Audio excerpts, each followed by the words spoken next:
everyone, another day, another anime review. Here at Japanese Anime Mania, or JAM, we do our best to overanalyze and critique the anime choice of the week. So, let's see what's on our plate for today. The Wild West.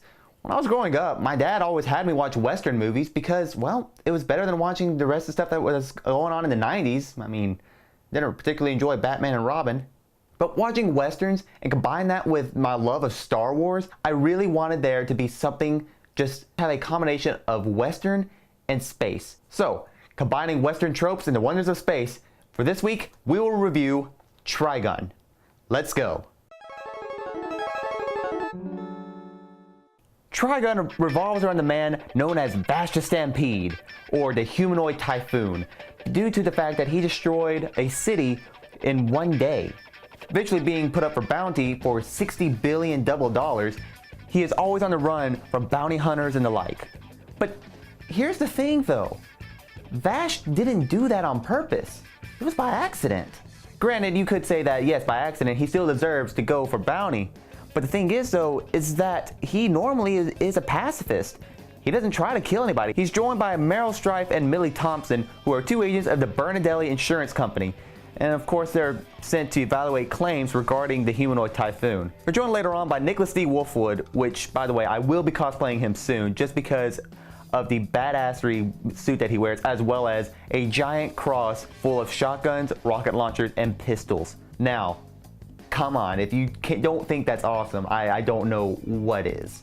The majority of the story is spent with Vash walking around trying to figure out his past, as he does have a case of retrograde amnesia, not being able to recall the destruction of the city of July, and to figure out what really happened back then, and if there's someone else who caused the issue. In terms of animation and sound, Studio Madhouse, which of course if you know, Studio Madhouse does pretty much almost everything, from One Punch Man to Death Note to Death Billiards and High School of the Dead. Why won't you stay away from me? So of course, you're going to be in for a great show of action and gunplay, because of course, since it is a Western, there is plenty of shooting and explosions galore throughout the series. Even though it was made in 1998, the series still holds up pretty high, just like Cowboy Bebop from back then. In terms of soundtrack, we still have the combination of Western as well as some of the space kind of tracks, and surprisingly enough, they work rather well combining with old ragtime piano and just the basic strings of an acoustic guitar. Now, for the final verdict, Trigun, though being able to combine science fiction tropes as well as Western tropes, you would think that'd be a horrible thing to do, but surprisingly enough, it works really well in its case.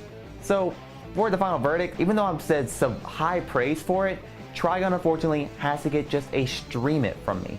Because even though it's really funny in its cases and does really well, I can't garner the buy just because due to the finality of it. There was a movie afterwards to which that did make the whole thing better in the end, though how it works in the timeline I'm not entirely sure. I might do a review on that later. But the thing is though, is that again, the series just kind of fell flat near the end. It was great until about 2 or 3 episodes left, and it was like, that's it? You kind of rushed the story here. Now granted, the manga was still ongoing at the time, and it finally finished maybe about 5 or 6 years ago, but the thing is though, that's it. You kind of had the problem of going too fast too quick. Trigun is licensed by Funimation, and unfortunately there is not a good place to stream it because, well, there isn't at the moment. It was on Netflix for a time, but then they quickly took it off after a while. Now, here's the thing, I'm going to give you 2 recommendations from the same author who also wrote both of them. The first one is Gungrave, both having a Western kind of theme, of course, Studio Madhouse, once again, so expect some badass gunplay.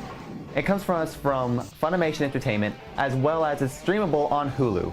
For the second recommendation, I will say Keikai Sensen, or as it's known here in the States, Blood Blockade Battlefront. Now, Blood Blockade Battlefront, though it takes place in modern day New York, combines the whole kind of weird space elements with an alternate dimension opening up in New York, to which they promptly call it Hell Salem's Lot. Combining the craziness of Hell Salem's Lot being compared to the Wild West, as well as all of the action scenes, again, another Studio Madhouse project, it's sure to please anyone who wants to see monsters and magic go together. Blood Blockade Battlefront is licensed by Funimation and is currently streaming on their website, in which I really hope that it does come out to DVD here soon because I absolutely loved it. that's it for today, and thank you so much for watching. If you like what you saw, be sure to like, comment, and subscribe to the channel. Here at the Dynamic Duo, Chris and I also do Let's Plays in video games, so I mean, it's not like a thing on the internet anymore, right? But if you guys like that, then be sure to go ahead and click down below. We also have our social media links, so we have our Facebook, our Twitter, and our Tumblr. So if you want to hear me and Chris rant about the newest video game news or crazy stupid stuff, then go ahead and check us out there. Thank you once again for watching, guys, and have a good one.